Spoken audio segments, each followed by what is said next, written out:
Hormuz జలసంధిని Iran ఎలా control చేస్తుంది? Gulf దేశాలు ఎందుకు అడ్డు చెప్పట్లేదు? హర్మూజ్ జలసంధి ఈ పేరు వినడానికి ఏమాత్రం ఆసక్తిగా ఉండదు, గుర్తుపట్టుకునేంత ఆసక్తి కూడా ఉండదు. కానీ ప్రపంచం మొత్తం ఈరోజు ఈ పేరును జపిస్తుంది. తెల్లారడం మొదలు ఛానళ్ళు, మీడియా, సోషల్ మీడియా అంతటా ఈ జలసంధి గురించి చర్చ. రోజు ఏదో రకంగా ఇది వార్తలు నిలుస్తుంది.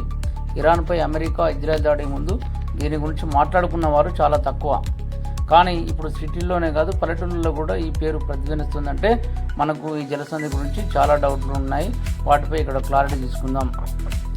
విషయంలోకి వెళ్తే హర్మూజ్ జలసంధి ఈ ప్రపంచంలో అనేక సముద్ర మార్గాలు ఉన్నాయి. వాటిలో కొన్ని జలసంధులుగా ఉంటాయి. అంటే ఆ ప్రాంతంలో సముద్ర మార్గం చాలా చిన్నదిగా ఉంటుంది. అక్కడ ఒకేసారి ఎక్కువ నౌకలు వెళ్ళే వీలు ఉండదు. ఉదాహరణకు మనం రైల్వే స్టేషన్ వెళ్తే ఎంట్రన్స్ దగ్గర స్కానింగ్ ఎంట్రీ వరకు గుంపుగా వెళ్తాం, కానీ స్కానింగ్ సెక్షన్ దగ్గర విడివిడిగా ఒకరి తర్వాత ఒకరు వెళ్తాం.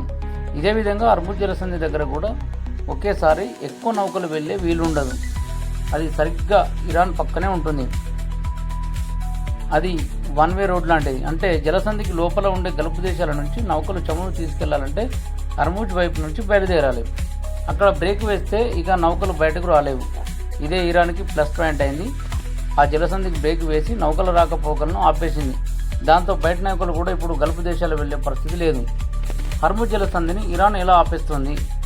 రోజు ప్రపంచ చమురు సరఫరాలో 20% చమురు హర్మూజ్ జలసంధి మీద నుంచి నౌకల్లో వెళ్తుంది. అంటే రోజు 2 కోట్ల బ్యారెల్ చమురు, ఎల్ఎన్జి ఈ దారి గుండా ప్రపంచం మొత్తానికి వెళ్తాయి. భారత్కి గల్ఫ్ దేశం నుంచి వచ్చే చమురులో ఎక్కువ భాగం ఇదే మార్గం నుంచి వస్తుందన్నమాట. కానీ మనకు డౌట్ రావాలి. హర్మూజ్ అనేది మన ఇంటి డోర్ లాంటిది కాదు. ఇంటి డోరు మూసేస్తే ఇంట్లోకి వెళ్ళలేం, బయటికి రాలేం. కానీ హర్మూజ్ చాలా పెద్దది.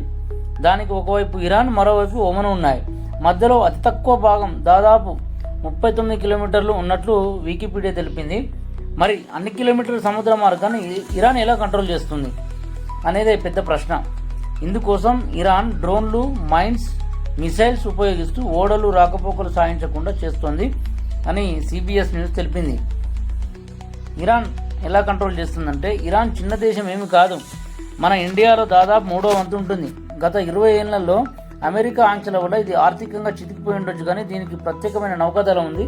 అదే ఇస్లామిక్ రివల్యూనరీ గార్డ్ కార్ప్స్. వీటిని ఐఆర్జీసీ అంటాం.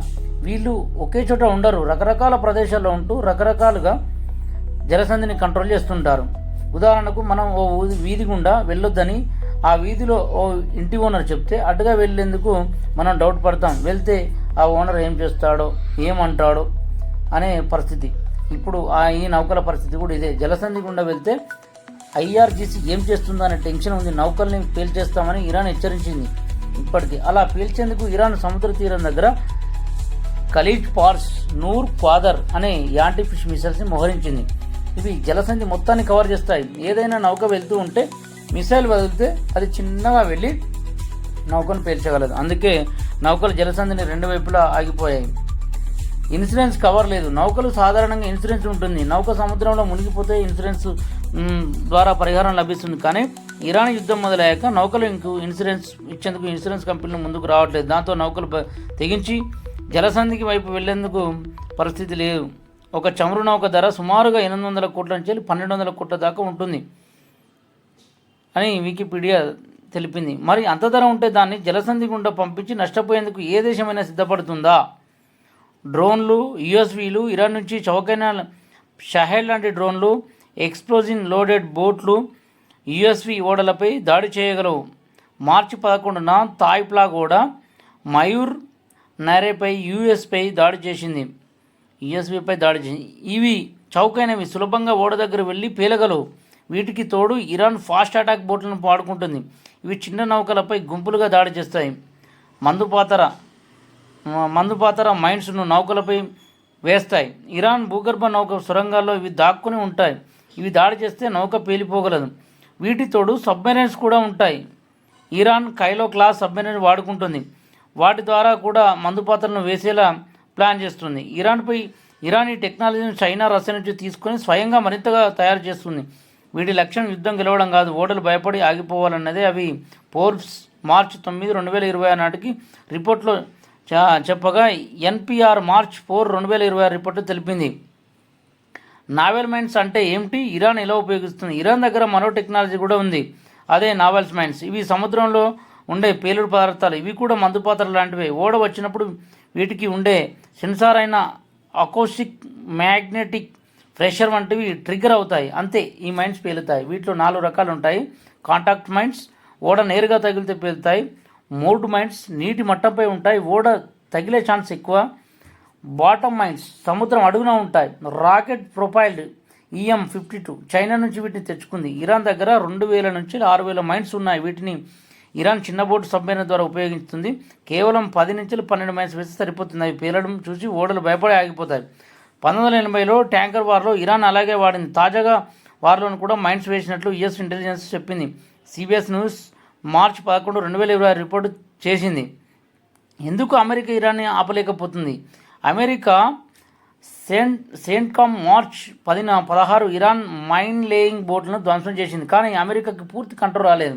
పైగా ఇరాన్ చేసే యుద్ధం అమెరికాకి ఇబ్బంది కలిగించేలా ఉంది. ఎలా అంటే ఇరాన్ చౌకైన డ్రోన్లు, మైన్లతో అమెరికాకు చెందిన ఖరీదైన నౌకల్ని నాశనం చేస్తుంది. ఫలితంగా ఇరాన్కి ఖర్చు తక్కువ, అమెరికాకు నష్టం ఎక్కువ. పైగా ఇరాన్ మిసైల్స్ దాడి చేయడం తేలిక, కానీ అమెరికాకి మైన్స్ తొలగించడం తేలిక కాదు. అందుకు వారాల నుంచి నెలలు పట్టగలదు. ఈలోపు మిసైళ్లు దాడితో ఇరాన్ పైచేయి సాధించగలదు. అమెరికా ఈ మైన్స్ తొలగించే పని పెట్టుకుంటే మరింత నష్టపోగలదు. అందుకే ఇప్పుడు దాని జోలికి వెళ్ళే ఆలోచన అమెరికా లేదు. అయితే ట్రంప్ మైన్స్ తొలగించండి లేదా హాట్ హిట్ అన్నారు, కానీ ఇరాన్ ఇంకా ఉద్రిక్తలు కొనసాగిస్తోంది. US సెంట్కామ్ మార్చ్ 10, 2026 రిపోర్టు తెలిపింది. గార్డెన్ మార్చ్ 11, 2026 కథనం ఇచ్చింది. గల్ఫ్ దేశాలు సౌదీ, UAE ఎందుకు ఊరుకుంటున్నాయి? సౌదీ, UAE, ఖతార్లు కూడా ఇరాన్ మిసైల్ దాడులను ఎదుర్కొంటున్నాయి. వాటి నగరాలు, చమురు స్థావరాలని కూడా ఇరాన్ టార్గెట్ చేసింది. అయినా అవి చమురు ఇరాన్ని బలంగా ఎదుర్కోవట్లేదు. ఎందుకంటే వాటి చమురు ఎగుమతుల్ని ఇరాన్ ఆపేసే ప్రమాదం ఉంటుంది. పైగా ఇరాన్ దగ్గర ఉన్న బాలిస్టిక్ మిసైళ్లు ఆ దేశాల చమురు ఫ్యాక్టరీని పేల్చగలదు. ఇప్పుడు యుద్ధం కావాలని గల్ఫ్ దేశాలు భారత్కు ఎంతో ప్రభావం ఉండొచ్చు. చమురు ధరలు పెరిగి ఇన్ఫ్లేషన్, పెట్రోల్ ఖర్చు పెరుగుతాయి. అమెరికా ఏమంటోంది? నౌకలను, ఎస్కాట్లు ఇస్తానంటోంది, కానీ నమ్మకం కలగట్లేదు. గల్ఫ్ దేశాలు ఎందుకు సైలెంట్? యుద్ధం వల్ల తమకే నష్టమని భావిస్తున్నాయి. ఇరాన్ ఇంకా ఎంతకాలం నౌకల్ని ఆపుతుంది? యుద్ధం ముగిసే వరకు ఉద్రిక్తతలు కొనసాగుతుంటాయి. ఎప్పుడు ముగుస్తుందో తెలియదు.